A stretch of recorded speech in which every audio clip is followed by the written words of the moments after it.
aquí a estas horas, me parece muy bueno para estar dando por ahí el tema del fresco, y habéis venido a ver ya la última de las presentaciones que tenemos en esta agenda cultural de la primavera de este año, en la que desde Comisiones Obreras pues, hemos pretendido acercar un poco de la cultura, de la memoria histórica, de la reflexión, a partir de algunos vídeos, algunas películas y la presentación de varios libros. Entonces, el que tenemos hoy entre manos, veis aquí, Joseba Azcárraga, y de su autora del libro, María, La libertad, Joseba Azcárraga, la libertad y los derechos humanos como objetivo. Desde aquí, desde Castilla, desde nuestra zona, desde Ávila, todo esto de conflicto vasco a veces nos ha pillado un poco como que no fuera nada con nosotros, a pesar de que se puede seguir, por supuesto, y que los medios de comunicación no siempre son muy veraces, pero después de leer el libro, yo por lo menos que la historia, pues, lo justo, sí que he tenido una visión que desconocía de una persona como Joseba, que creo que es íntegro en la defensa de, como dice el libro, de los derechos humanos y la libertad. Y además, por supuesto, lo que dice el derecho de la autodeterminación de los pueblos, ¿no? Algo que debemos tener todos muy claro. El libro está muy bien organizado. A mí no me ha costado mucho leerlo, a pesar de que bueno, pues es un conjunto de escritos, de discursos, de noticias periodísticas, de intervenciones en el Senado, Congreso, etc. Y me parece que cuando nos cuente algo, y también escrito por María, pues me parece que merece la pena tener hoy a estas personas aquí contándome. Os voy a contar un poquito, muy breve, tengo aquí 4 anotaciones, un poco de la biografía de Joseba. Entonces, desde 1966 comenzó a colaborar con el Partido Nacionalista Vasco, con el PNV, en la clandestinidad, y por ello fue detenido. Estuvo pues, preso. Tras la Constitución Española del 78 y entrar en Congreso por el PNV en 1979 por agua. Forma parte de la Comisión Especial de Investigación sobre malos tratos y detenidos en un País Vasco que se creó en el Congreso. Entre el 82 y el 86 fue senador por Vizcaya. Y en esta etapa pues, tuvo un papel relevante en la reinserción, excarcelación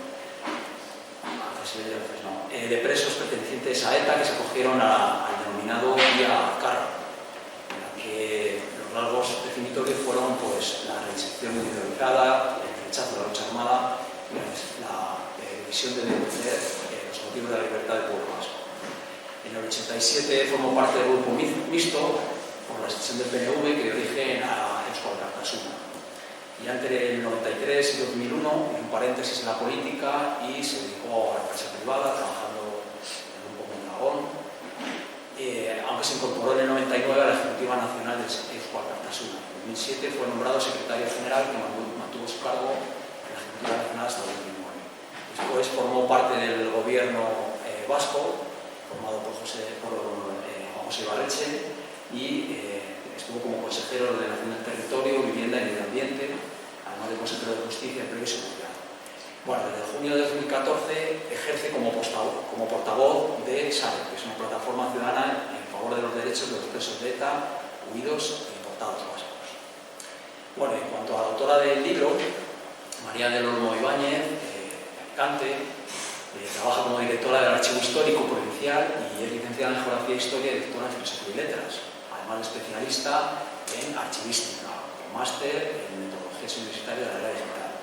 En 2013 tuvo el premio de ensayo Pablo Davide y su labor se desarrolla fundamentalmente en dos ámbitos, uno como archivera, en el cual pues, se realiza por medio de exposiciones documentales y también incide mucho en la didáctica y además en la memoria histórica, que es una de sus más recientes líneas de trabajo, en la que afortunadamente han pasado por ella más de 40.000 expedientes penitenciarios que arrojan bastante información sobre la represión franquista que hubo en Alicante. Bueno, tiene varios trabajos además como libros de filosofía española contemporánea, como por ejemplo El universo de Sábaga, Javier Salabat del Espejo y el otro Sádava, una aproximación documental. No sé si nombrar algo para tus libros, montones La cuestión vasca. Bueno, la cuestión vasca, dos miradas de Joseba Azcárraga y Javier Salabat, de 2020, ¿no? Bueno, pues, no sé si Enar quieres decir algo. A mí me gustaría hablar, sí. Ahora pasamos a los protagonistas, pero sí que me gustaría poner un poquito en contexto de por qué están aquí María y Joseba. Sabéis que el tema de los archivos ya lo hemos hablado aquí algunas veces, ya soy un poquito pesada con este tema, pero aquí me gustaría poner en valor la relación que hay entre los archivos y los derechos humanos. Si tenemos en cuenta que los archivos, como ya he dicho muchas veces, no somos simplemente custodios de patrimonio ni instituciones meramente culturales, sino que somos servicios de información al ciudadano, y que poniendo a disposición de los ciudadanos la documentación, estos pueden ejercer sus derechos. El caso de María y el caso de Joseba es un poco paradigmático. María es archivera, María es filósofa, aunque haya estudiado historia, ¿vale? Y la relación entre archivos y derechos humanos es muy potente. Hemos visto además en el vídeo una imagen de Niño Grimaldi, que para quien no lo sepa es un ejemplo precisamente de lo que denominamos políticas archivísticas de memoria. Es decir, cómo en un pasado traumático de un país se puede poner en valor y pueden hacerse políticas de recuperación de la dignidad, porque la memoria no se pierde, pero la dignidad a veces la dignidad tampoco la aprenden con las víctimas. El problema es que no se les ha reconocido. La dignidad no se pierde, la víctima nunca la pierde, pero sí que se puede olvidar. Pero este Grimaldi es uno de los ejemplos de políticas de archivos dedicadas a la recuperación de la memoria o a la dignificación de las víctimas de pasados violentos.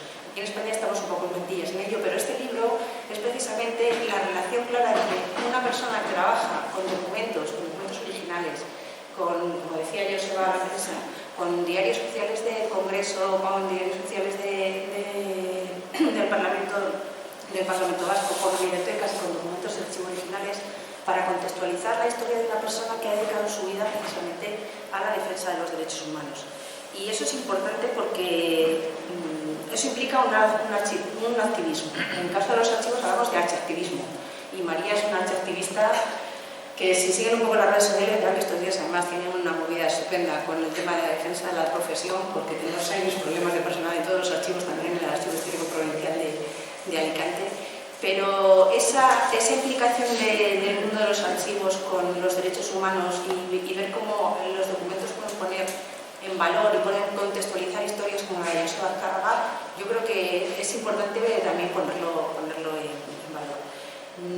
Yo en este sentido ya me callo porque realmente los que tienen que hablar son ellos, pero sí que quería mencionar un poco, o saber un poco por qué estaban aquí. María y yo somos compañeras de muchos avatares.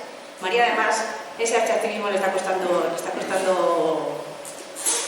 un poquito porque tenemos ahí una respuesta que ya lo he comentado por herederos de personas que aparecen en el sumario de Miguel Hernández. Ella cuando han hablado de su actividad pedagógica en el Archivo Histórico Provincial de Alicante, pues una de las cosas que hizo fue una exposición sobre los juicios sumarismos que había sufrido Miguel Hernández.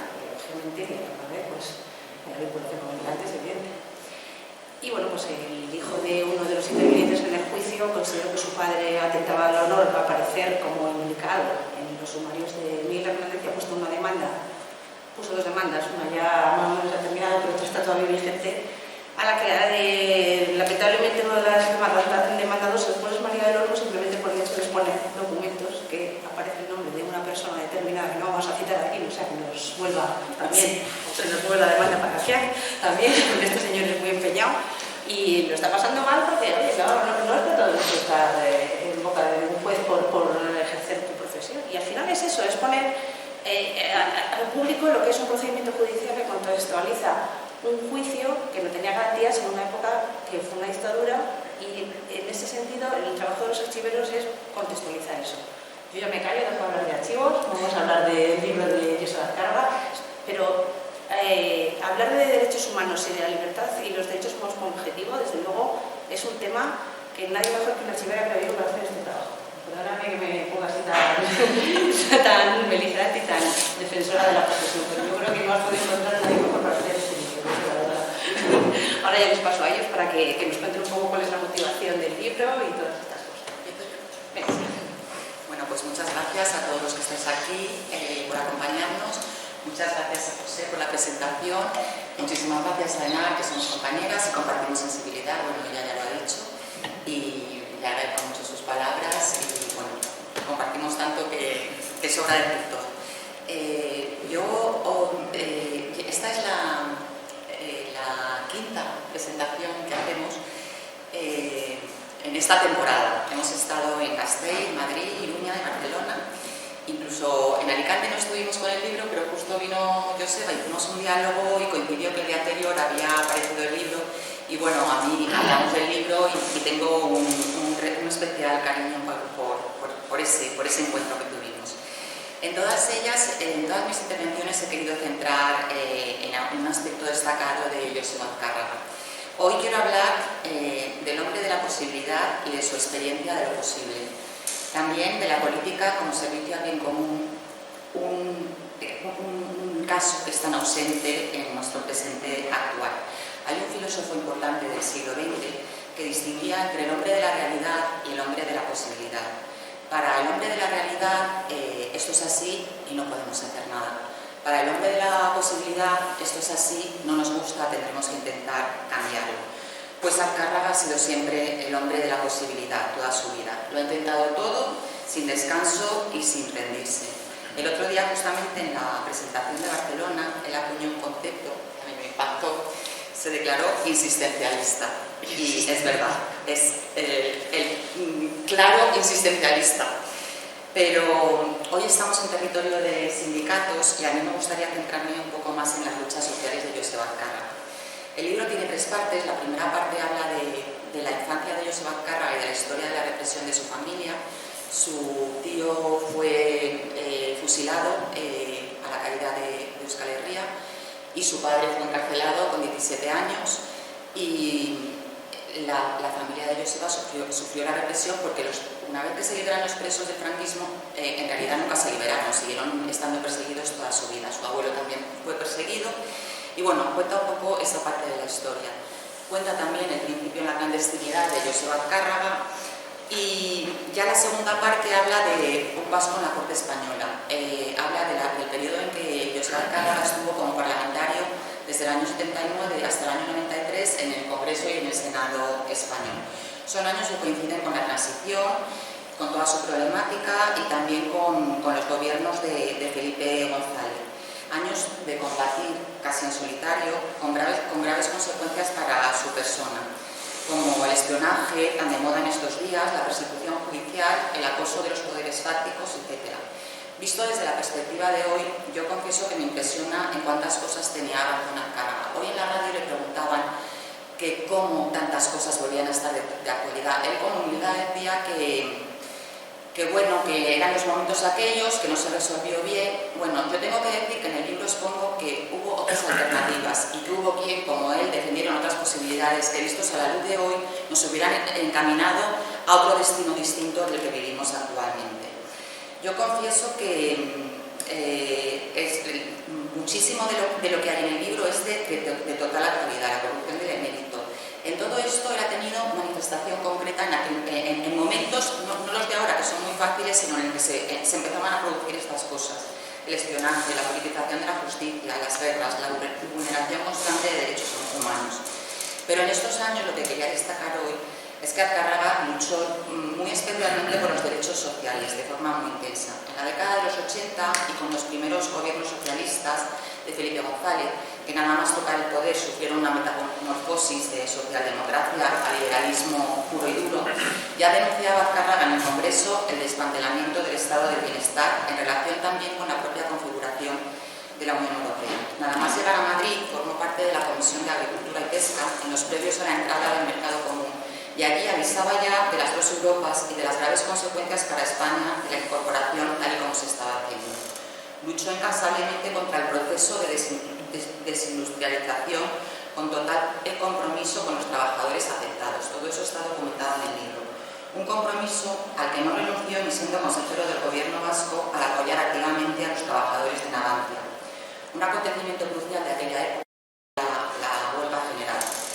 1988. Azcárraga acusó a Felipe González en el Parlamento en una durísima intervención de la ruptura de la concertación social y de trasladar la responsabilidad a los interlocutores sociales. Defendió categóricamente que todas las reivindicaciones eran justas.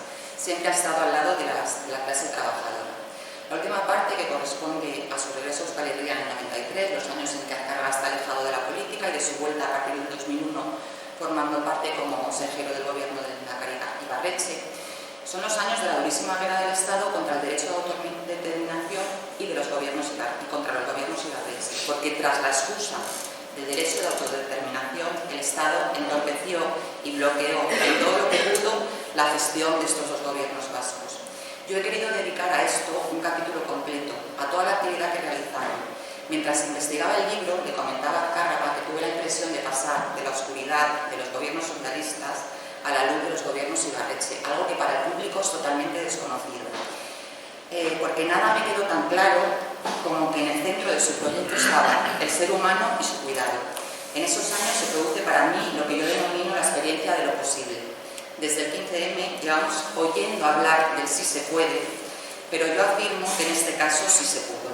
Se cumplió punto por punto todo aquello al que se comprometieron el Lehendakari y sus gobiernos en el discurso de investidura. Sus objetivos fundamentales fueron los derechos humanos, la paz, el bienestar social, con especial atención a las personas más desfavorecidas. Azcárraga, como consejero de Justicia, Empleo y Seguridad Social, tuvo las competencias en materia social. En el decreto de creación de su departamento figuraba la política de empleo. Ellos crearon el Servicio Público de Empleo Vasco, Lanbide, con la preocupación primera de la inserción sociolaboral de aquellas personas y colectivos que estaban en exclusión o en vías de padecerlo. Estaba a su cargo la economía social o economía ética, llamo yo, con un gran interés por el desarrollo de las cooperativas, que es un dato bien elocuente. Estaba a su cargo bienestar y servicios sociales. Resulta muy impactante en el que sus proyectos siempre figuraba la palabra solidaridad. Crearon el Sistema Vasco de Servicios Sociales como pilar del estado del bienestar. Entre sus realizaciones estuvieron la renta básica en España en 2020, las ayudas a la emergencia social, los incentivos al empleo, el complemento de pensiones, los convenios de inclusión o las ayudas a las mujeres víctimas de violencia de género. También la lucha contra la exclusión social, el voluntariado, la protección de la familia, la inmigración y las drogodependencias. De la realización de todo esto hay datos documentados en el libro, con lo que no puedo más concluir que fue posible. Por último, este capítulo habla de la etapa de Joseba como portavoz de la Red Ciudadana Sare, que defiende los derechos de los presos, nos guste o no, son seres humanos y tienen los mismos derechos humanos que el resto de los seres humanos, y la aplicación de una política penitenciaria ordinaria para el colectivo. Una etapa también bien compleja, no ajena a la utilización política espuria del tema de ETA y que ha sufrido Azcárraga directamente en los últimos tiempos. Pero a mí, de la red en este sentido, lo que me sorprende muchísimo es algo que considero que es una concepción innovadora de Azcárraga sobre lo que debe ser hoy la lucha política, con el protagonismo de la sociedad. Sare es un gran ejemplo en este sentido. Cuando Gramsci o Bertolt Brecht, cada uno a su manera, hablan de un tiempo en el que lo nuevo no acaba de nacer y lo viejo no acaba de morir, para mí lo nuevo es esto. En las últimas reflexiones de Azcárraga sobre nuestro tiempo le sostiene lo siguiente: es la sociedad la que debe tomar la iniciativa, de lo contrario siempre habrá motivos para retrasar la acción o momentos inoportunos para su puesta en marcha. Y aunque es crítico con los sindicatos en algunas actuaciones, defiende también el especial papel que tienen en la nueva vía de la palabra. Acabo ya. A mí no me ha gustado nunca, desde niña, la tragedia griega que trata de héroes, por dos cosas. Desde niña porque me molestaba mucho que los héroes siempre tenían que renunciar al amor, sacrificar el amor para ser héroes. No me parece que sean incompatibles. Y yo no entiendo ese mundo binario arcaico que viene del platonismo, del dualismo platónico, de cuerpo y alma, lo bueno y lo malo, lo blanco y lo negro, y que ha provocado muchísimo sufrimiento. Pero lo segundo y más importante es que mientras creamos en dioses o héroes, nos eximimos a nosotros mismos de la responsabilidad. Convertimos a alguien en héroe cuando somos cómplices con nuestro silencio, nuestro derrotismo, nuestra indiferencia o inacción ante las injusticias y vulneraciones de derechos humanos. Si un ser humano es capaz de algo, todos podemos ser capaces de lo mismo siguiendo sus huellas. El hombre de la posibilidad piensa con Antonio Machado en clave de esperanza. Y esperanza es lo que transmite Azcárraga a lo largo de su biografía. Esperanza en la posibilidad de un mundo mejor. Por eso el vídeo acaba con esa frase suya tan bella: la utopía merece nuestros sueños. Esa esperanza que el poeta humilde, Machado, describió con el verso: hoy es siempre todavía. Creo que nos toca trabajar a todos por ese mundo mejor que Azcárraga siempre ha defendido. Muchas gracias.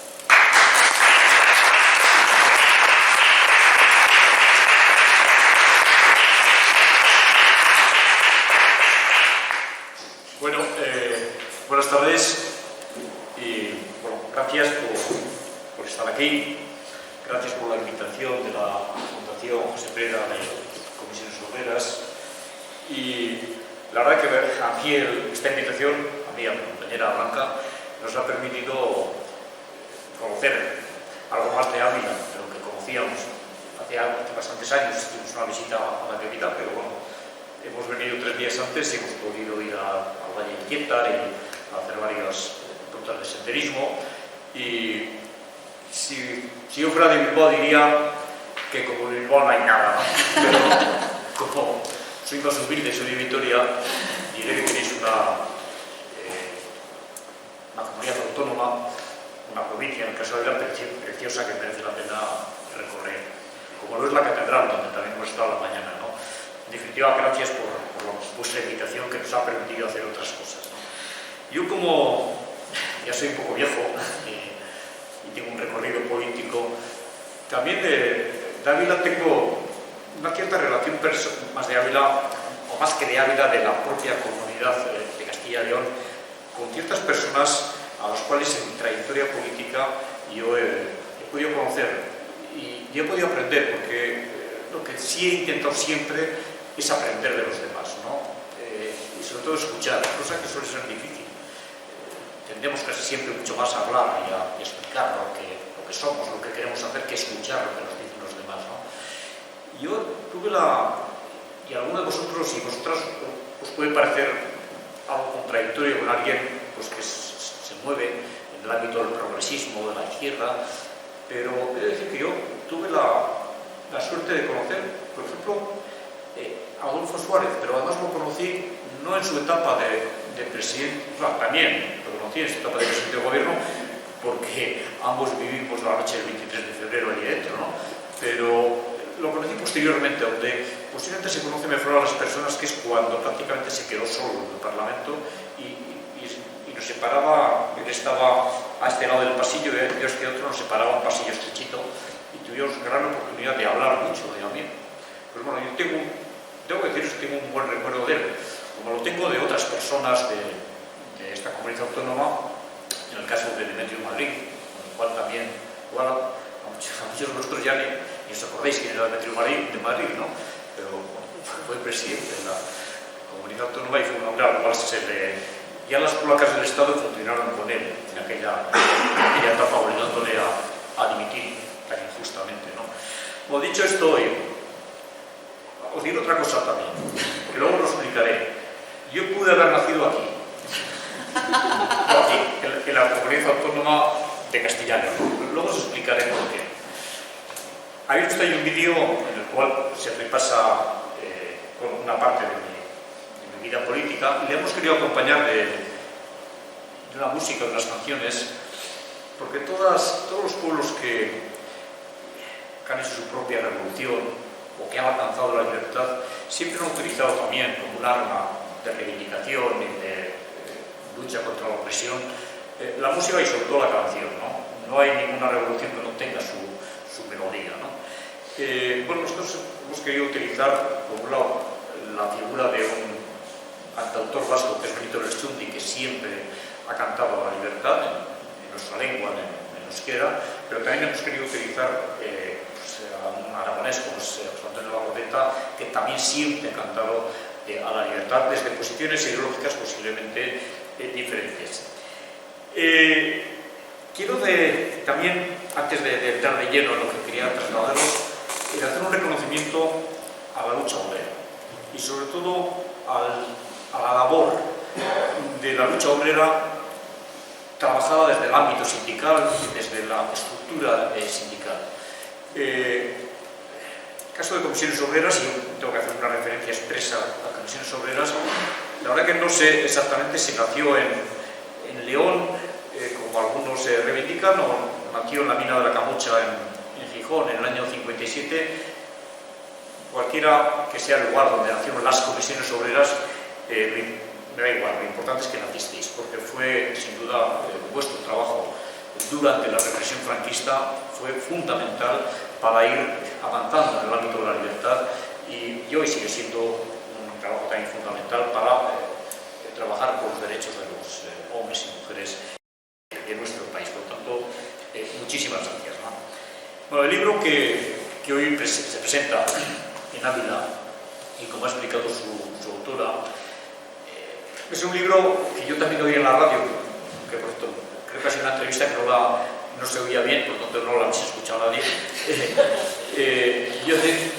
Yo decía que es un libro, cuando ella me dijo que quería escribir un libro sobre mis andanzas políticas y sociales, yo me asusté un poco, de decir que no, yo prefería que no lo hiciera, porque creo que lo que yo poco o mucho podía hacer, pues no es ni más ni menos lo que habéis hecho muchísimos de los que estáis aquí, o los que están fuera de aquí, pero que también han trabajado en el ámbito de la defensa de la libertad, en el ámbito de los derechos humanos, y yo no me sentía cómodo con un libro de 500 páginas hablando de mí, y me siento incómodo, lo tengo que decir con absoluta sinceridad, ¿no?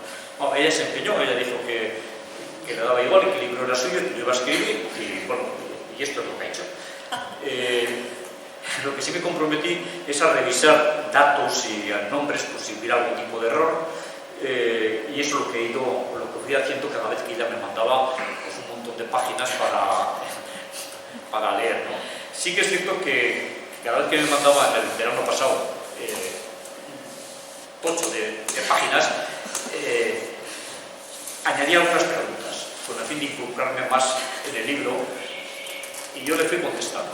Caí en la trampa y fui respondiendo a muchas preguntas que me iba haciendo, con lo cual es un libro donde ella recoge pues, los archivos de los parlamentos de Madrid, también del Vasco y de las hemerotecas, cosas que yo he ido diciendo en el transcurso de estos 40 años, pero también recoge alguna apreciación mía sobre temas concretos. Yo de agradecerle al final, pese a la boca esta inicial que le he echado, yo he de agradecerle que alguien a 700 kilómetros de distancia de mi país haya sido capaz de involucrarse tanto para trasladar una opinión sobre lo que viene a denominarse como el conflicto vasco, que es mucho más que un conflicto generado por una violencia producida en nuestro país durante muchas décadas. El conflicto vasco es fundamentalmente un conflicto político que necesita, como en otros conflictos, de la actividad política para solucionarse, ¿no? Bueno, dicho esto, yo voy a hablar muy poco sobre mí, porque bastante habla esta mujer, ¿no? Todos los que hemos aceptado un compromiso político, lo hemos aceptado o bien porque lo hemos vivido en nuestras casas, y lo que hemos visto de nuestros padres fundamentalmente, pues es algo que nos ha gustado, nos ha influido y hemos trabajado en ello, o por lo que hemos vivido en el ámbito de amigos, amistades, o incluso hay quienes, que no es mi caso, hay quienes basta que han visto algunas cosas en su casa para que adopten posiciones políticas absolutamente diametralmente opuestas. Eso también los hay muchos, ¿no? De ciertos hemos tenido un referente. Bueno, yo posiblemente, para caeros mejor a vosotros y a vosotras, os podría decir, bueno, pues yo soy un sano regionalista que defiende la cultura y el folclore de su pueblo, y no, porque sería mentiroso. Yo soy independentista. Yo quiero la independencia de mi país y la quiero tratar de conseguir exclusivamente democráticamente y pacíficamente. Creo que es bueno trasladar, incluso en aquellos ambientes donde sé positivamente que igual cae mucho mejor ese concepto autonomista, identitario del país que el que yo estoy tratando ahora, sería más cómodo para mí hacerlo, pero creo que sería engañarnos y sería malo, incluso para todos, trasladar lo que uno piensa o por lo menos no defiende. Pero yo defiendo mi condición de vasco como decía Kofi Annan, se puede amar lo que se es sin odiar lo que no se es. Y ese es un concepto que me parece que es importante mantenerlo siempre. O sea, las demás políticas, las demás posiciones no tienen por qué ser contrarias, simplemente son posiciones diferentes que tenemos que saber respetar. Pero volviendo a mi trayectoria, María comentó algo. Yo provengo de una familia, como tantas y tantas otras, en Castilla y León, en Euskal Herria, en todas las partes del Estado español, muy represaliada, ¿no? Es decir, desde mis abuelos, a los cuales les quitaron pues todo lo que tenían, que no tenían mucho, pero sí les quitaron algo muy importante, como también recordaba María, que es pues, la vida de uno de sus hijos, que lo fusilaron con 21 años, o muchos años de libertad de otro de sus hijos, que fue mi padre después, que también pues, estuvo un montón de años en la cárcel. Les quitaron en definitiva muchísimas cosas, pero lo que no les arrebataron fue la dignidad y la conciencia de pertenencia a un pueblo determinado, a un país determinado. Y hablando de dignidad, hay una frase de Julio Anguita que es muy interesante, que dice que con la dignidad no se come, pero un pueblo sin dignidad se pone de rodillas y termina sin comer. Y es una frase como tantas otras de Julio Anguita, muy interesantes y para tenerlas en cuenta. Yo os decía antes que mi compañera Blanca se ha sonreído como diciendo ¿qué irá a decir ahora? Que yo, es cierto que podía haber nacido en concreto en Segovia. Vosotros tenéis un senador que es de Vitoria. Sí. Que bueno, se ha dado de alta en Somosalvos, en Segovia, y yo os puedo asegurar que casi yo he vivido más tiempo en Segovia que con todos los respetos a Javier Maroto, lo conozco y bueno, aunque sea del PP es un buen tiempo. La represión, como decía María, la represión no solamente se llevó encarcelando a la gente, fusilando a la gente, la represión franquista persiguió al contrario, hasta impedirle la posibilidad de trabajar. Mi padre, después de salir de la cárcel, pues tuvo el acierto de tener varios hijos, entre otros a mí. Y como no encontraba trabajo en nuestro país, pues al final no sé cómo, aparecimos en Segovia, en Valdeprados, un pueblo de Valdeprados, se llama Valdeprados. Aparecimos cuando yo sé que tenía poquitos meses, junto con mi padre y con mi madre. Mi padre al final había conseguido un trabajo cuidando una granja de gallinas que era de un marqués de Valdeprados. Digo que estuve un poco tiempo allí, porque mi padre luego lo contaba con mucha más gracia que yo, porque a los 2 o 3 meses de estar allí cuidando gallinas, le llegó el marqués y le dijo: mira, le tenemos que decir que tiene que marcharse.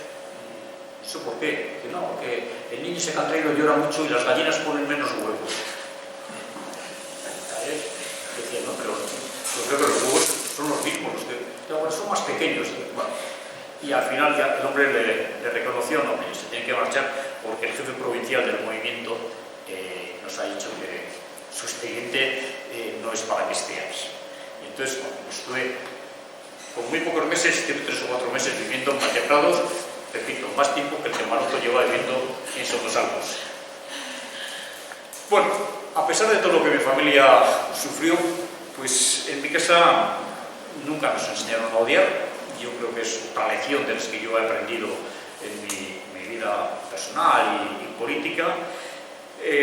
Yo comencé a trabajar en la clandestinidad a los 17 años, en el año 68, y he participado en la vida interna de dos partidos, el Partido Nacionalista Vasco y el Euskal Alkartasuna.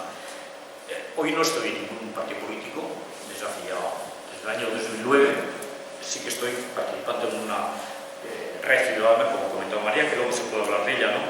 Pero a la vista de lo que ha sido después mi vida política, os podrá extrañar que yo os diga que yo nunca pensé dedicarme a la vida política institucional. Yo terminé mi trabajo en la clandestinidad y en el año 77 o 78, no recuerdo bien, comencé a trabajar en el Grupo Cooperativo Mondragón con la idea de dejar la política a un lado. Bueno, eso no ocurrió porque quien había sido candidato a las primeras elecciones generales fue después elegido alcalde de Gasteiz. Yo iba en segundo lugar y me tocó sustituirle porque él se dedicó a la alcaldía y yo tuve que ir a Madrid. Y eso ocurrió en el año, bueno, con 27 años yo aparecí en la puerta del Congreso de los Diputados con una cartera de estas debajo del brazo, de esas con las que llevan los agentes de seguros. O sea, llevaba el acta de diputado y un bolígrafo BIC, alguna cosa de estas.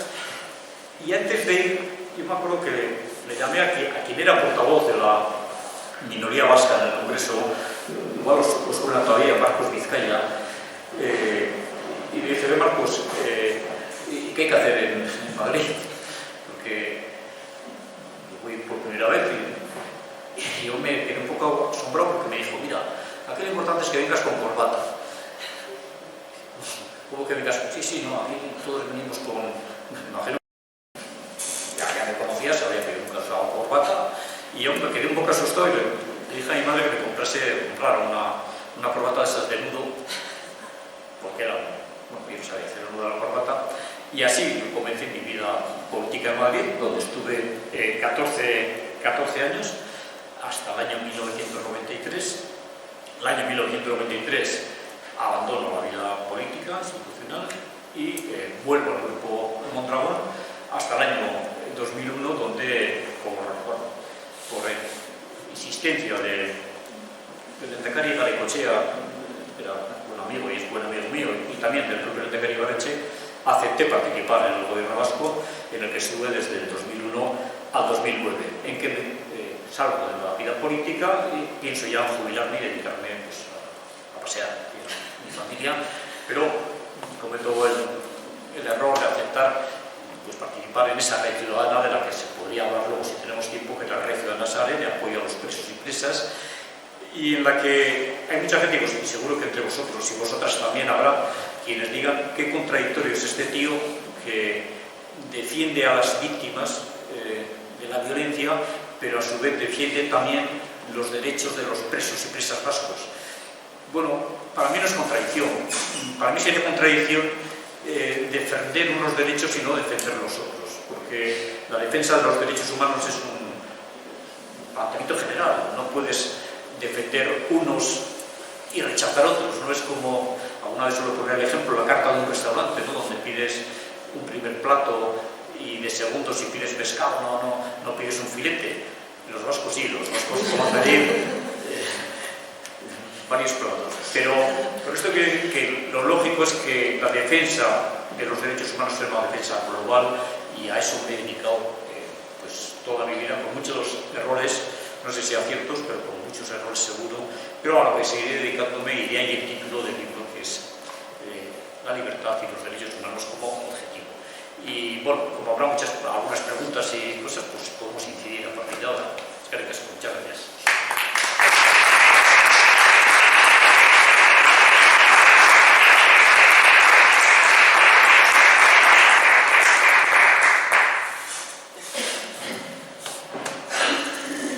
Como ha dicho María, pues esta es la quinta presentación que hacen. Las anteriores, yo estaba cuando ya había conocido que venían aquí, y yo veo las anteriores presentaciones y yo acabo un poco como diciendo, Dios, madre mía, qué nivelazo, porque es que la presentación de Cataluña la hicieron con Quintorra, la presentación en Madrid la hicisteis con Cristina Almeida, con Martín Pallín, con Rodar, Martín Pallín, en el País Vasco lo habéis hecho con el Ibarretxe, y digo, ¿y qué vais a hacer aquí con una chiquita de provincia? Sí, por eso yo quiero decir que el nivel de... Aquí con José Cian contigo. Claro, ya, bueno, pero a ver, ¿me entendéis? Que uno ve las presentaciones anteriores y dices, leche, ¿qué vamos a hacer aquí en Ávila? Que además, oye, pues Ávila, digamos que no es comparable con el resto de las ciudades que habéis nombrado por unas condiciones que todos conocemos. Digamos que no se caracteriza ni esta ciudad ni esta comunidad autónoma, como tú tan amablemente has dicho, por ser precisamente de lo más progresista que hay, y a la vista está con lo que ha salido en las votaciones, las nuevas votaciones autonómicas. Entonces, bueno, pues lo que que nos propusieron ellos es que para que no quedáramos tan mal, que evidentemente el plantel pues deja bastante más que desear en ese sentido, que planteáramos algunas preguntas y que ellos contestaran y que nos centráramos un poquito en lo que pudiera interesar al público de Ávila o a la audiencia que podía haber en esta maravillosa audiencia que tenemos, por escasa que sea, pero maravillosa audiencia que tenemos. Pero no lo hicimos para que no quedarais tan mal, lo hicimos para hacer una cosa fluida y de diálogo. Bueno, pero sabíamos que vais a quedar fenomenal. María, pues yo escribí el libro que quería escribir, pues yo digo lo que quiero. En definitiva. Entonces nosotros habíamos preparado las preguntas, pero evidentemente habría tanto que preguntar y habría tantas cosas de las que hablar que tenemos que cerrarlo un poquito. A mí lo que también ha comentado María es lo sorprendente que es que todo lo que ha vivido, se ha vivido durante la vida política de Josep Azcárraga, que coincide en parte con la dictadura, pero la parte digamos que la ha vivido de una manera menos activa por una cuestión de edad, lógicamente, pero sobre todo la parte de la transición, cómo hay temas que siguen tan candentes que parece mentira, que hayan pasado 40 años y no nos hemos comido un pelo. Y podemos empezar, por ejemplo, viendo una presentación de un pequeño vídeo que han recuperado hace poco, por cierto, tanto Joseba como María, sobre el tema de la OTAN, que sabéis que estamos celebrando ahora el platillo por parte del gobierno el 40 aniversario de la entrada de España en la OTAN. Parece que se nos ha olvidado, a lo mejor a los que están en este auditorio no se les ha olvidado porque tenemos la suficiente como para recordarlo, pero la gente joven mucha gente no sabrá ni siquiera que hubo un referéndum y estas cosas, y me gustaría que viéramos este vídeo y ahora vamos a preguntar, vamos a ver cuál es la actualidad de este libro y de todo lo que cuenta María de la vida de Josep Azcárraga, hablando después de 40 años de lo que es el tema de la OTAN. Vamos a ver si se maneja esto, porque estamos... Es que no estoy muy lejos. Es muy cortito el vídeo y hemos visto una imagen. Reconocerán ahí a un presentador famoso de la televisión, aquí en Wyoming. A ver si lo oímos bien. No sé qué sonido este. Estamos haciendo, mejor lo cuentas tú porque lo has oído tú. Esto puedes explicarlo tú mejor que yo. No se oye, ¿no? Bueno, al final eran... Bueno, es... sí. Dura, creo que es la imagen de... No sé. Eso es el año 1990, donde un grupo de intelectuales españoles, entre otros estaba el gran Wyoming, y la chica es Mar Saura, que es actriz y creo que es hija de Carlos, el productor Carlos Saura. Entonces, en el año 1990, después del referéndum de la OTAN, Ahora sí. Gracias.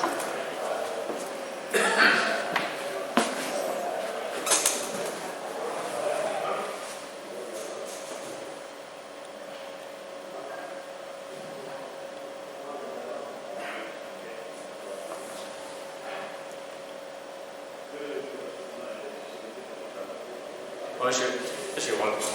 El año 1990, después del referéndum por la entrada en la OTAN, un grupo de artistas, intelectuales en general, españoles, recogieron cerca de 1 millón de firmas, que no sé si recordaréis, para que nuevamente se volviera a repetir el referéndum. Entonces, entre otros, estaba el gran Wyoming y estaba esta mujer, Mar Saura, ¿no? ¿Por qué se recogieron esas nuevas firmas para pedir un nuevo referéndum? Creo que se recogió 1 millón. Pues porque entendimos que el referéndum que se había realizado no reunía las condiciones democráticas necesarias para que fuera un referéndum democrático y justo. Digo esto y lo traigo a colación porque hace muy pocos días un editorialista, un periódico de ámbito estatal, decía: hoy muchos se tendrían que repensar su no a la OTAN después de lo que está pasando en Ucrania. Y lo que pasa es que yo me lo podré repensar 1000 veces y seguiré pensando en el no a la OTAN. ¿Por qué? Porque la política de bloques no sirve para solucionar los conflictos bélicos. Europa tuvo una buena oportunidad en el momento en que el Pacto de Varsovia desaparece, tuvo una gran oportunidad de hacer una cosa amplia, incluyendo también a Rusia en su seno, y no lo hizo. Lo que hizo es fundamentalmente seguir extendiendo su papel y su hegemonía por otros países del este para confrontar con Rusia. ¿Qué quiero decir con esto? Que yo estoy a favor de la invasión de Ucrania, no voy allá. O sea, yo creo que hay que desmontar varios conceptos que creo que tenemos equivocados. Primero, ni Ucrania es un país modélico, y en segundo lugar, ni Rusia es el Partido Comunista.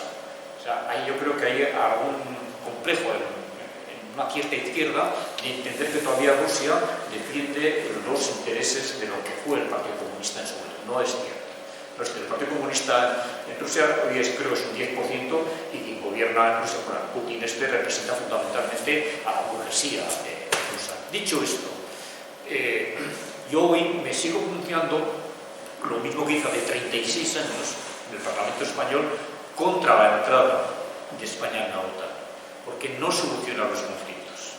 Al final lo que hace es provocar mayor conflicto. Pero junto a ello, yo tengo que denunciar la invasión que ha hecho Rusia sobre Ucrania.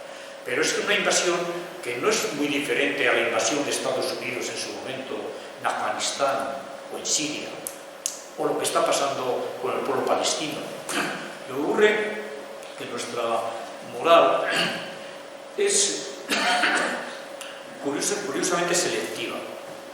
Es decir, con Ucrania abrimos los brazos y hay que seguir haciéndolo a toda la gente que huye del horror de la guerra, pero nos olvidamos pues que sigue muriendo gente en Siria, que sigue muriendo gente en Afganistán y en cantidad de conflictos que han desaparecido del noticiero español y de otros países.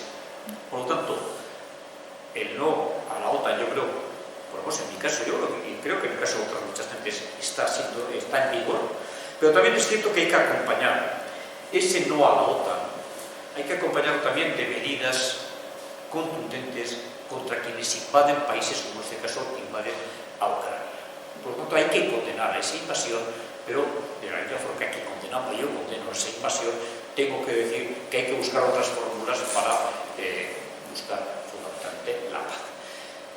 Y diré más, a mí me parece que es una provocación en toda línea lo que algunos países, fundamentalmente Finlandia, algunos otros están haciendo en estos momentos de ir corriendo a entrar en la OTAN. Me parece que es echar gasolina al fuego. Y me parece que eso no soluciona ningún tipo de conflicto. Dicho esto, la solidaridad entre los pueblos es clave. Y el no a la guerra hay que hacerlo en todos los países y ante cualquier tipo de invasión. Y no solamente en aquellas que nos interesan en momentos determinados. Y luego está todo el tema de las medidas económicas, que a mí me parece bien que se planteen las medidas económicas, que se intente forzar a Rusia a parar esta invasión. Pero nos tenemos que dar cuenta también que estas medidas económicas son ida y vuelta, es decir, que al final la dependencia del mundo occidental con respecto a Rusia, pues, solamente en gas o en cantidad de cosas, nos va a afectar, claro que nos va a afectar. También decían que les iban a prohibir, bueno, que no les iban a dejar mal, se han dejado ir a Eurovisión, por no sé cuál, pues habrán alegrado igual, ¿no?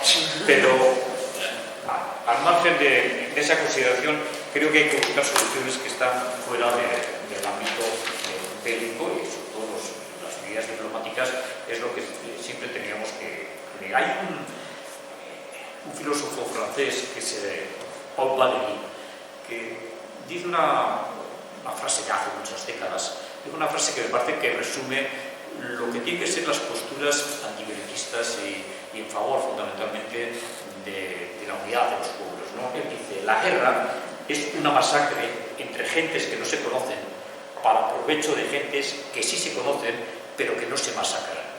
Y esto me parece que es una realidad de lo que está pasando. Por lo tanto, yo sigo pensando lo mismo que hacíamos presentando ese millón de firmas en el Parlamento hace 30 y tantos años, Y creo que fue un error lo que se hizo con la entrada de España en la OTAN y sobre todo seguir pensando, como está haciendo el gobierno socialista en estos momentos, bueno, que hay que seguir invirtiendo en defensa y claro, contra tú más inviertes en defensa, menos inviertes en ayudas sociales en un país que las necesita mucho más, ¿verdad? Y mientras no busques ese equilibrio, yo no digo que un país no tenga necesidad de defenderse, lo que digo es que hay que buscar el equilibrio para que los gastos en defensa no se sigan incrementando como se están incrementando en detrimento de los gastos en materia social que son claves para mantener la dignidad como personas y como pueblos, ¿no? En nombre de la paz, en definitiva, aquí se están armando los ejércitos con el armamento cada vez más letal y en nombre de la libertad, también en algunos países se están encarcelando a representantes de los medios de comunicación para evitar que se conozca la verdad de lo que está pasando en estos países. En definitiva, mientras abrimos los brazos a los ucranianos, y está muy bien, y eso es solidaridad y hay que seguir practicándola, se nos olvida que el Mediterráneo se ha convertido en el mayor cementerio del mundo, o se nos olvida que las concertinas, y eso es competencia del gobierno español, siguen produciendo heridos y heridos, incluso algunos muertos también en la valla de Melilla. Por lo tanto, creo que hay mucha hipocresía en todo eso y es lo que tenemos que denunciar. Solamente al hilo de lo que dice Joseba, es que quería comentar que precisamente con la caída de la URSS y la perestroika, en ese momento te manifestaste en el Congreso a favor de que acabara la política de bloques, que ya no tenía ningún sentido y que ya la OTAN no tenía ningún sentido. Lo digo porque cuando he comentado que había otras alternativas que no se tuvieron en cuenta, ¿por qué se mantuvo en aquel momento, que era un momento crucial en la historia de todo Occidente y se podía resolucionar, y no se hizo, y se mantuvo la OTAN? Bueno, pues para la reflexión de todos, en ese momento se dijo. No sé si, José, tú también tenías alguna pregunta prevista. Bueno, como has comentado un poco de sindicatos y a leer el libro, sí que en el momento en el que formas parte del gobierno de Ibarretxe, tenéis unas buenas cifras económicas, y hay un crecimiento, hay un crecimiento de la salud pública, de la educación y demás. También hablas mucho de cooperativismo y creo que es algo que es muy bueno y que en muchos sitios vamos a cada vez a un individualismo mayor y eso nos hace perder. Sin embargo, la sociedad no reaccionamos. ¿Qué hicisteis también para que nos expliquéis aquí, a ver si somos capaces? Porque nosotros desde el sindicato sí que intentamos grabar que la gente comience a hacer cooperativas, dar un poco cursos, cómo funcionan y que la economía sea más social. En la etapa del gobierno en el que yo participo durante 9 años, fundamentalmente desarrollamos el desarrollo humano sostenible, es decir, poner a la persona en el centro de las necesidades y en el centro de las soluciones, ¿no? Ahí está todo el tema que ha comentado María de la renta básica universal, medidas que en definitiva van dirigidas pues, a esas políticas sociales a las cuales me he referido yo antes, ¿no?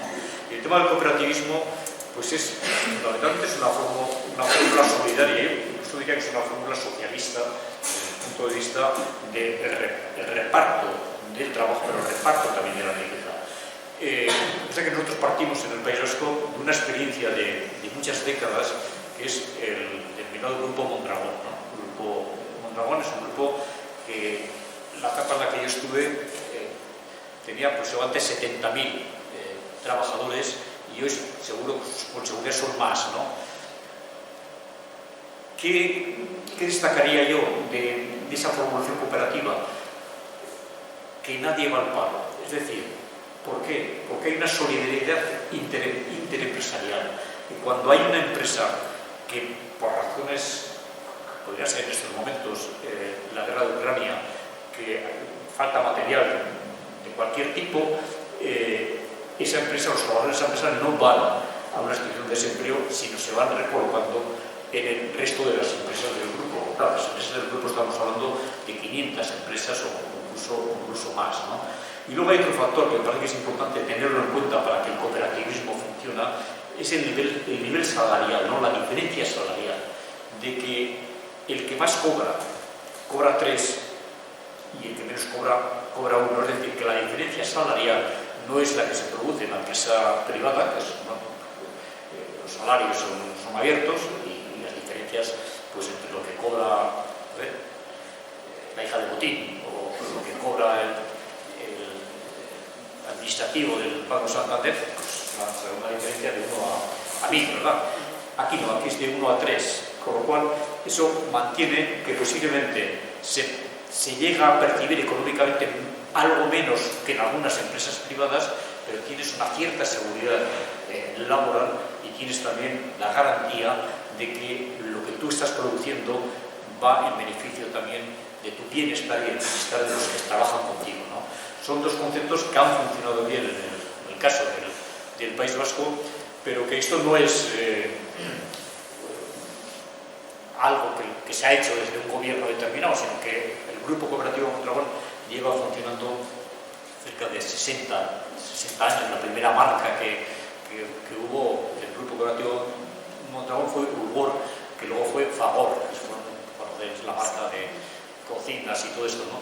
Y eso ha funcionado y funciona perfectamente en estos momentos. Hay una pugna, en la etapa mía también de consejero tuvimos, de que la organización empresarial, me refiero el colectivo empresarial no cooperativo, nos permite y ahora tampoco permite que las direcciones del cooperativismo vasco participe de los órganos sociales, es decir, ni del Consejo Económico Social, ni de otros, es decir, los mantienen aparte en un intento que yo nunca he entendido. ¿Por qué? Porque al final son empresas que generan riqueza, que generan puestos de trabajo, pero hay un intento de mantener una diferenciación que de hecho existe, pero no tendría por qué existir para poder compatibilizar y trabajar conjuntamente con órganos globales de carácter social.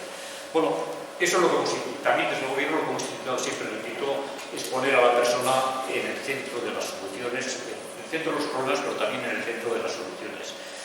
Y nos ha ido relativamente bien desde el punto de vista laboral, desde el punto de vista de índice de desempleo.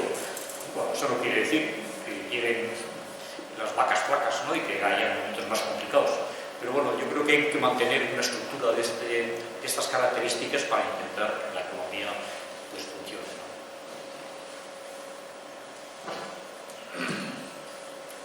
Otro tema del que creo que podemos hablar es en esta deriva que estamos teniendo hacia más la política. José, yo entiendo que vosotros habléis más del sindicalismo. Yo me interesa también el tema de un poco esta utilización política que hay por parte de la derecha de lo que fue ETA, que lleva incluso a ciertos colectivos muy importantes de nuestra sociedad, como pueden ser los jueces y cuerpos de seguridad del Estado, incluso parte de la judicatura, incluso justificar algo tan bárbaro como fueron los GAL.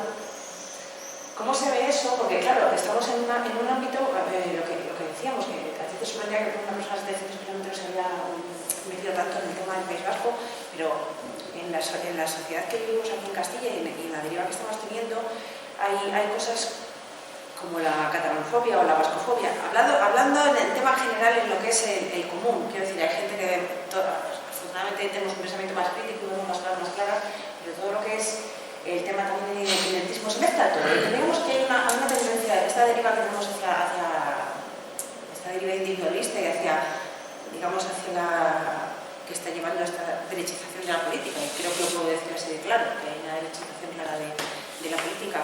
Hay unos usos interesados de lo que pasó en el pasado y que parece que se ha perdido la perspectiva, y este libro, por ejemplo, pone en valor lo que decía antes, lo del contexto.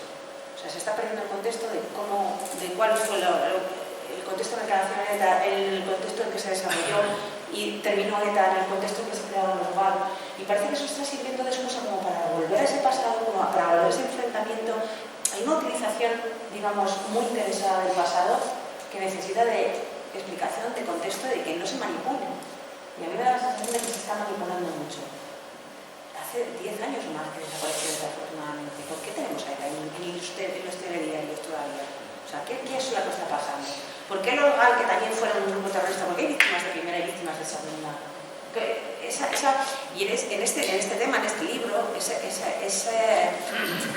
esa diferencia no existe. Las víctimas son siempre víctimas. Los derechos humanos, como decía Carmen, no son parcelables. Se tienen que aplicar siempre. ¿Por qué hay víctimas de primera? ¿Por qué hay víctimas de la segunda? ¿Por qué seguimos utilizando una excusa como es ETA para justificar cosas que ya no tienen justificación? ¿Qué es lo que está pasando? Hace unos días, el que fue delegado del gobierno español en el País Vasco, en representación del Partido Popular, David Tipo,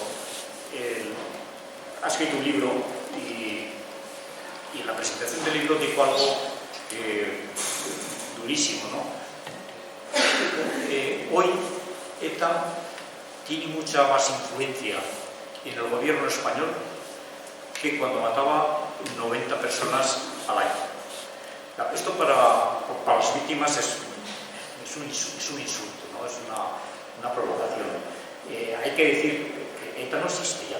ETA en el año 2011 tomó la decisión de abandonar definitivamente la violencia, por lo cual fue una de las medidas más acertadas que ha podido tomar, ¿no? Por lo tanto, hay que dejar de utilizar a ETA como un arma arrojadiza contra el contrario político. Hoy es declaraciones que no hace falta ser bárbaros, ¿no? Como si la gente fuera idiota bueno, algunos igual se lo creen, ¿no? Cuando dicen, no, el gobierno español es bilbuetarra, ¿no? Entonces, el gobierno español está liberando a los asesinos. Pues no es cierto, en absoluto. No se puede seguir con la utilización abusiva de lo que ha supuesto la violencia de ETA, en este caso en el País Vasco y fuera del País Vasco también, ¿no? Porque también ha tenido incidencia en otras partes del Estado, y no se puede seguir utilizando tan arteramente para arremeter contra el contrario. Hay algunos que no es que echen de menos a ETA en el sentido de las acciones de ETA, porque yo creo que nadie echa de menos a ETA en este sentido, pero echa de menos la no existencia de ETA para poder seguir utilizándola para un roto y un descosido, como suele decir. Y esto es una barbaridad que hay que denunciar porque es irreal. ETA ha dado tres pasos que son fundamentales. En el 2011 toma la decisión de poner fin a su actividad violenta. En el 2017, creo que fue, toma la decisión de abandonar las armas, de entregar las armas, que por cierto, eso fue un proceso enormemente complejo y complicado, la entrega de las armas, porque Rajoy se negó a proceder a esa entrega de las armas. Dijo que no quería saber nada, que las dejaran donde quisieran, ¿no? Y tuvo que ser una parte de la sociedad civil en el País Vasco la que articulara un mecanismo para entregar a una representación internacional, entregar las armas, en este caso en la localidad vasca del norte de nuestro país, en Bayona, entregar las armas. Y ya hace 4 años en Cambó, que es una localidad también del norte de nuestro país, ETA tomó la decisión de desaparecer. O sea, por lo tanto, hoy lo que tiene ETA, es la imagen que ha podido producir en nuestro país y fuera de nuestro país durante décadas. Y existen 200 presos y presas que están en las cárceles, que hay que buscar una solución, que yo no estoy planteando que esa solución tenga que ser que se les ponga en libertad. Lo que nosotros, o la regional a la que participo, lo que dice que a esos presos y presas se les tiene que aplicar la legislación penitenciaria que se aplica a cualquier otro preso o presa. No puede ser que estos presos, todavía un 38% de estos presos y presas, estén a una distancia de sus casas, entre ida y vuelta me refiero, de 1000 kilómetros, para que sus familiares les puedan visitar durante 40 minutos. Eso es una legislación penitenciaria de excepción. Y hay que terminar con eso, porque ni tuvo sentido cuando ETA actuaba, ni tiene sentido cuando ETA ya tomó la decisión que tomó, ni tiene sentido tampoco que la política penitenciaria en general de los 70.000 presos que hay en todo el Estado, no sé si conocéis el sistema penitenciario, pero es un proceso de progresión de grados, es decir, cuando uno entra en la cárcel, entra en primer grado, cuando ya lleva un tiempo evoluciona al segundo grado, y en segundo grado pues comienza a salir de permiso, y ya cuando ya ha cumplido los 2/3 de la condena pasa al tercer grado y puede salir ya en libertad condicional. o bien con una cadena pulsera telemática, o bien sin más, ¿sabe? Bueno, todo esto se aplica con normalidad a estos 70.000 presos y presas que por diferentes causas están privados de libertad, pero en el caso de los presos y presas vascos no se les aplica con normalidad este proceso y la mayor parte de ellos está en segundo grado penitenciario sin poder pasar o progresar a tercer grado y hacer uso de la libertad condicional. ¿Qué quiere decir esto? Que hay presos que tienen ya 70 años de edad y que llevan cumplidos más de 30 años de privación de libertad y todavía les queda hasta 40 años, o sea, cumplir 40 años de prisión efectiva. Pero hasta ahora, o hasta hace poco tiempo, el máximo tiempo que se cumplía privado de libertad son 30 años. Pero en estos momentos, desde hace unos años, se amplía a 40 años para este tipo de presos. Con lo cual, hay un régimen de excepcionalidad que se les aplica. Y esto hay que terminar con esta situación. Pero no porque yo esté de acuerdo con lo que han hecho, no. Porque yo estoy defendiendo los derechos que tienen también las personas privadas de libertad a que la política penitenciaria sea una política penitenciaria ordinaria. Y hay otro elemento, y con esto termino la respuesta, que tenemos que tener muy en cuenta si en nuestro país, en el País Vasco me refiero, queremos evolucionar hacia un espacio de convivencia después de décadas de confrontación, de puentes rotos, de enfrentamientos incluso familiares. Si queremos lograr ese espacio de convivencia, hay dos elementos que tenemos que solucionar. Primero, el problema de las cárceles al que me he referido. Segundo, ¿qué tratamiento damos a las víctimas de las violencias? Hablamos de ETA, de la violencia de ETA, porque ha sido numéricamente quien más atentados y sufrimiento ha causado. Pero tenemos que hablar de otras violencias que se han generado en nuestro país, que han sufrido también, o lo han creado dolor. Por eso cuando Enar comentaba si hay víctimas de primera y de segunda, sí hay víctimas de primera y segunda. Hay víctimas de primera que merecen ser de primera, por supuesto, que son las víctimas ocasionadas por ETA, a las cuales se les aplica la ley de víctimas del terrorismo, con una serie de apoyos importantes, subvenciones económicas, etc. Pero luego hay víctimas de segunda, que son todos aquellos que fueron asesinados por el GAL, por ejemplo, el terrorismo de Estado, que están fuera de la aplicación de esta ley y por lo tanto no tienen ningún tipo de cobertura, de apoyo, etc. Y eso hay que solucionar, hay que buscar un acuerdo que permita que todos nos sintamos concernidos en lo que llamamos el relato de la memoria. Termino con esto, hay un debate abierto en el País Vasco desde hace mucho tiempo de cómo tiene que ser el relato de la memoria de lo ocurrido en nuestro país. Y hay quienes dicen que el relato de la memoria tiene que coger la etapa del nacimiento de ETA y termina con la desaparición de ETA. Y aquí es donde están todas las vulneraciones de derechos que se han producido. Soy de Jauregui, además. Sí, eso, Ramón Jauregui lo dice, ¿no? Y hay otros, como yo, que dicen, no, si queremos un relato de la memoria en la que todos nos sintamos concernidos y respetados, tenemos que comenzar ese relato de la memoria desde el año 36, aunque os parezca una barbaridad. ¿Por qué digo el 36? Porque seguro que en Castilla y León también, pero en nuestro país sí ocurre, es que hay mucha gente todavía que sigue buscando en cunetas y en montes a familiares que fueron desaparecidos en aquella etapa.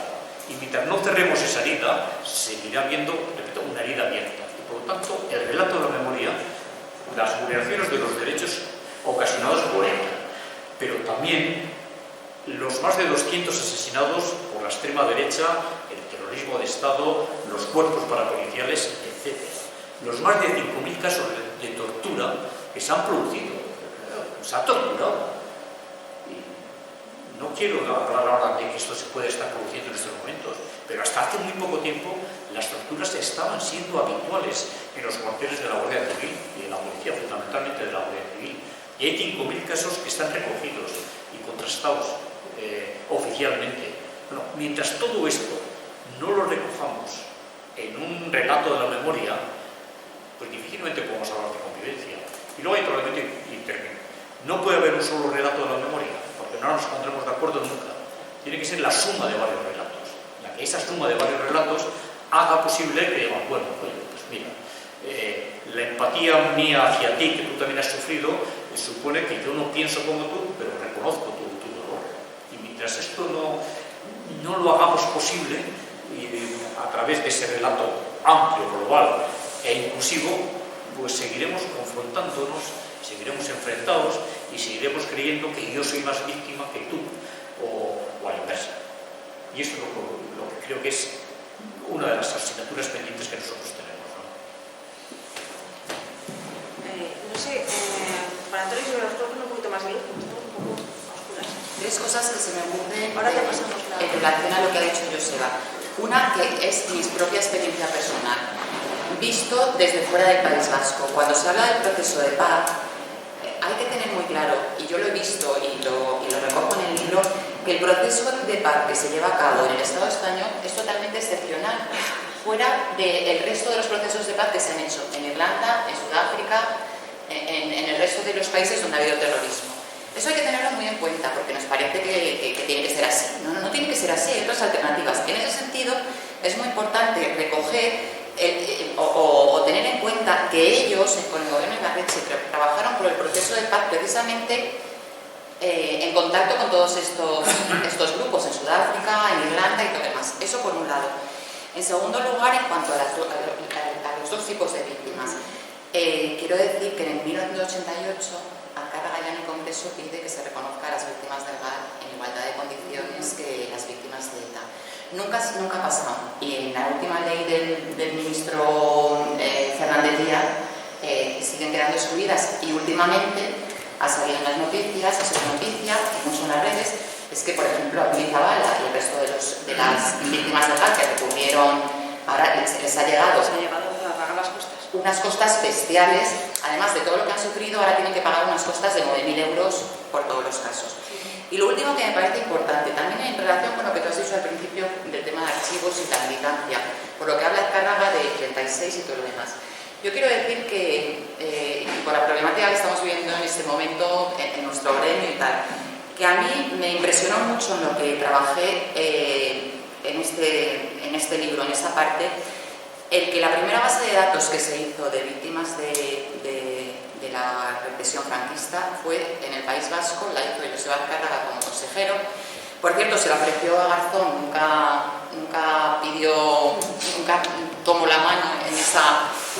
Y otra cosa que me parece muy importante también en relación con cosas que ha comentado ahora Enar, es que él ya planteaba la necesidad de conocer a los victimarios. Todavía se nos demanda y por hablar de los victimarios. Bueno, pues eso, como consejero de justicia lo hizo.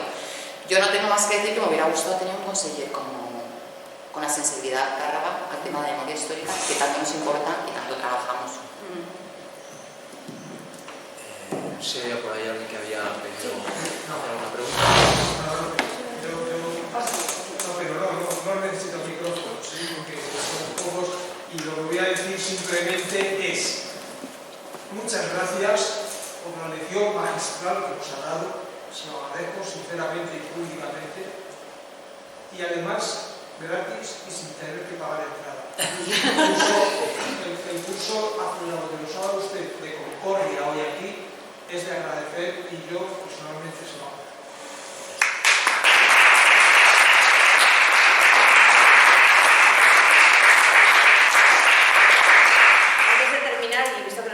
Aquí a que nos vayamos a dormir porque no tenemos luz, la verdad, no sé.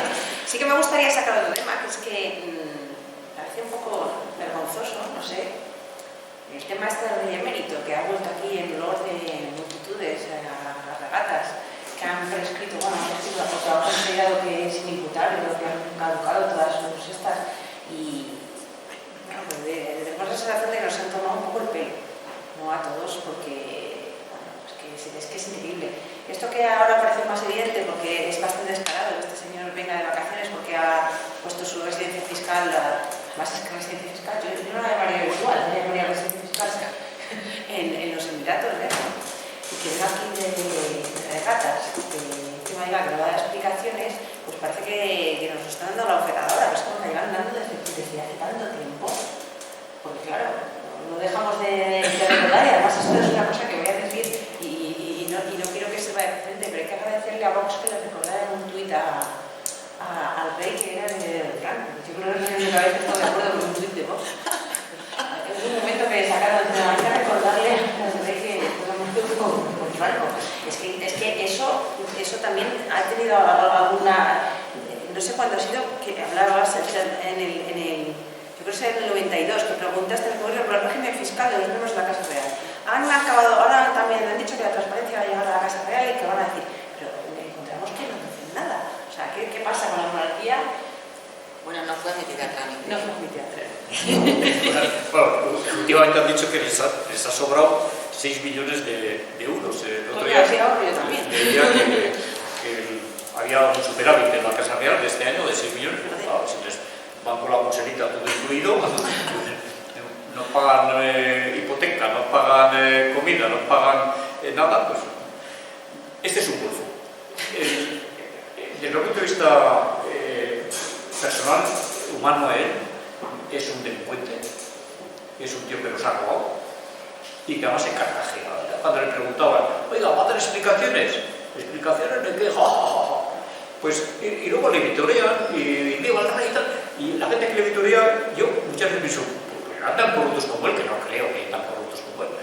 O les falta una patata para el kilo, ¿no? Porque no tiene ningún sentido lo que está pasando. No, este hombre dice, ya ha regularizado sus cuentas. Oiga, lo que no sabemos es de dónde ha sacado todo el dinero, no para regularizar las cuentas, que también, ¿verdad? O sea, ¿de dónde ha sacado todas esas mordidas y todo ese dinero? Eso es lo que se le ha perdonado, se le está perdonando a esta. Y al final hay un tema, desde el punto de vista político, un problema de legitimidad. La legitimidad del emérito es la de Franco, como habéis recordado, y la del hijo, yo diría que la única legitimidad es la bragueta de su padre, porque es que no hay una legitimidad democrática. Aquí nadie les ha votado a esta gente. Por lo tanto, políticamente pueden hacer lo que les dé la gana, porque como no les hemos votado, tampoco se les va a echar, se les puede echar a través del voto, y desde el punto de vista judicial tampoco son perseguibles porque es inviolable, lo cual me parece una barbaridad. Y yo creo que no es necesaria la reforma constitucional para cambiar ese concepto de la inviolabilidad, porque es inviolable el rey, por ejemplo, para matar, porque ya le mató a sus hermanos, pero ¿es inviolable también para robar? No. En todo caso, sería inviolable, que tampoco debería ser inviolable, en su actuación política, pero no puede ser inviolable para que nos robe como nos ha robado. Y hay otro factor. El cordón, no sé cómo se llama, el cordón sanitario se llama, que llevan años protegiendo a este pájaro partidos políticos, medios de comunicación y la justicia. Eso es vergonzoso. Ese cordón sanitario que es vergonzoso. ¿Por qué los partidos mayoritarios en el Congreso de los Diputados no quieren que se cree una comisión de investigación para ver qué es lo que ha hecho y de dónde ha sacado el dinero? ¿Por qué se niegan a ello? ¿Por qué los medios de comunicación, la mayoría, pues le echan capote y dicen, bueno, esto que ha hecho son pequeñas cositas, fechorías y tal, pero lo importante es todo lo que ha hecho para salvar la democracia? Oiga, levanten ustedes la ley de secretos oficiales y veremos a ver lo que este tío hizo para supuestamente salvar el 23 de febrero. Por lo tanto, es una vergüenza. Cuando se dice que hay cloacas en el Estado, yo diría que el Estado se está convirtiendo en una cloaca. Y lo están convirtiendo gente como estas, una parte importante de la justicia, porque tiene razón Iñaki Gabilondo, cuando hace mucho tiempo decía que no es cierto que la justicia sea ciega. La justicia, decía él, ve mucho por el ojo derecho. Y es que, espera, la justicia no tiene que ser ni de derecha ni de izquierda, la justicia tiene que ser justa. Y en este país, la justicia se ha politizado de tal forma que ya ha entrado de tal forma la justicia por la puerta de las audiencias y de los juzgados que la justicia real ha salido por la ventana. Y entonces esto es una verdadera cloaca, lo que está pasando con una justicia politizada, una justicia además politizada en la extrema derecha, sobre todo el Tribunal Supremo. Cuando se habla, por ejemplo, de los catalanes, y dice, los catalanes quisieron dar un golpe de Estado cuando pusieron las urnas para que la gente votara. Los catalanes pusieron las urnas para que la gente expresara su opinión. Se podrá estar de acuerdo o en desacuerdo, yo estoy de acuerdo, pero podréis estar de acuerdo o en desacuerdo en esos objetivos. Aquí el verdadero golpe de Estado se lleva dando desde hace mucho tiempo por poderes que nadie ha elegido democráticamente, pero son los que mandan realmente en el Estado. Por un lado, la monarquía. La monarquía es la que dirige fundamentalmente los destinos políticos, desgraciadamente, de este país. El Tribunal Supremo, con unas actuaciones que son de víctimas. Y en tercer lugar, el CNI, del que no hemos hablado, pero se podría hablar mucho. Pero el CNI es mucho más que un organismo que investiga, que persigue, que intenta saber lo que haces todos los días. No, el CNI, el otro día decía, no, destituimos a la presidenta del CNI y todo solucionado. Pero claro, lo único que han reconocido es que a 18 personas se les ha espiado con mandato judicial. Oigan, ¿y al resto? ¿Quién les ha espiado? ¿Y con qué mandato se les ha espiado? ¿Y por qué se les ha espiado? Y el espionaje es una forma también de corrupción política. Y esto, por eso digo que hablando de cloacas, no es que haya cloacas, es el Estado que se ha convertido en una verdadera cloaca, ¿no? ¿Podrías contar tu anécdota con el CNI? Por darle un toque de humor. Os cuento, son 3 minutos y ya terminamos, ¿no? Sí. En la red Ciudadana en la que estoy, solemos hacer una manifestación en el mes de enero en Bilbao, que solemos reunir a más de 100.000 personas, pues, está bien, más que los que estáis en Segovia, todavía en la vida. Tienen que ir a Segovia juntos también. Bueno, y entonces, en el año 2015 la Guardia Civil, nosotros solemos recaudar ahí dinero en la manifestación para poder tirar todo el año, ¿no? Y para poder hacer cosas. Bueno, la Guardia Civil entró a la noche, no teníamos el dinero, se lo llevó. Y a partir de ahí, pues entramos en una especie de bucle en la que estábamos siendo investigados, fundamentalmente por las actividades que hacíamos. Nosotros somos una red legal y hacemos cosas que no gustan a algunos, ¿no? Dicho esto, en el año 2015, una hija nuestra estaba embarazada en el mes de junio, por estas fechas sería, y el médico le dijo que tenía que pasear, que era bueno porque daba a luz el día 11 de junio de luz. Y yo la acompañé a pasear y llegamos al lugar donde teníamos la sede de SADE y cogí unos papeles que tenía ahí. Al salir íbamos a coger el tranvía, porque en Vitoria tenemos tranvía. Y me di cuenta que 2 tíos jóvenes se quedaron así en la acera. Yo creo que no esperaban, estaban vigilando la sede, pero no esperaban verme allí. Se quedaron así y seguí, no le dije nada a mi hija. Esperamos al tranvía y según estábamos esperando vi que uno de ellos se acercó también al tranvía para coger el tranvía. Y bueno, ya nos montamos en el vagón y vamos hasta la última parada del tranvía, pero a mi hija le dije, mira, en la anterior parada, que es la que está al lado del Parlamento Vasco, voy a hacer que me bajo para ver si verdaderamente es cierto que me lo están siguiendo. Entonces le conté que creía que me estaban siguiendo. Le dije, tú quédate aquí, yo me levanto y hago que... Y eso es lo que hice, y ellos, claro, no esperaban que yo me bajara allí, pegaron un salto, se bajaron, tampoco se rompe la crisma porque se quedaron por la puerta y nos volvimos a sentar otra vez en el tranvía y llegamos a la última parada. Y yo recordé que cuando terminé mi etapa en el gobierno, el servicio de escolta que tenía, pues me dejaron un número de teléfono y me dijeron, mire, si en algún momento ve alguna cosa rara que me sigue y tal, pues llame este número. Y dije, joder, qué oportunidad. Y llamé, y dije, yo creo que me está siguiendo, pues espera ahí donde estás, que vamos ahora, y vinieron 2 chañas, 2 jóvenes, y ya les dije dónde estaban. Pues mira, haz un recorrido hasta un barrio, que poco alejado, y si vemos que están seguidas hasta allí, pues ya les preguntamos a ver qué. Y entonces, bueno, ya llegamos al bar ese y les entraron. Bueno, ¿por qué le están siguiendo ustedes a Azcárraga? No, somos compañeros. ¿Compañeros? Sí, somos el CNI y tenemos mandato de hacer un seguimiento. Bueno, pues ellos me informan de lo que les habían dicho y estaba al lado, cerca, pero. Y seguí y caminar con mi hija hasta su casa. Y llego a su casa y allí estaban otra vez los dos. Y me acerco a ellos y le digo, mira, ya me he dado cuenta que me estabais siguiendo desde el primer momento. Vais a tener que presentaros a los exámenes de septiembre porque habéis suspendido. Querría el último río 2 veces y tal. Y es, yo siempre creo que la gente del CNI era más inteligente, que hacía unos seguimientos más profesionales. También puedo pensar que eran seguimientos de intimidación, ¿no? Para que sepa que me estaban siguiendo, ¿no? Pero si no eran de intimidación, me parece que eran muy principiantes, ¿no?